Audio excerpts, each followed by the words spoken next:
এদিন বার্ষিক সাধারণ সভা উপলক্ষে প্রথমে আইহো ব্যবসায়ী সমিতির পক্ষ থেকে এক র্যালি আয়োজন করা হয়, যা গোটা আইহো সদর এলাকা পরিক্রমা করে। র্যালি শেষে আইহো বাজারে এক বেসরকারি ভবনে 40তম বার্ষিক সাধারণ সভা শুরু হয়।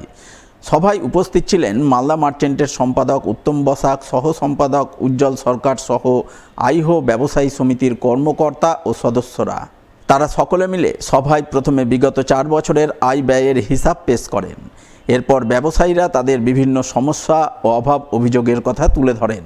তা শুনে আগামী দিনে সেই অনুসারে কাজ করার অঙ্গীকার নেন আইহো ব্যবসায়ী সমিতির নবনির্বাচিত 21 জনের কমিটির সদস্যরা। এখানে আয় ব্যয়ের হিসাব হয়েছে। এখানে সভাপতি নিজেদের সাংগঠনিকভাবে নানা রকম আলোচনা করেছে, সমস্ত ব্যবসায়ীর আলোচনা হয়েছে।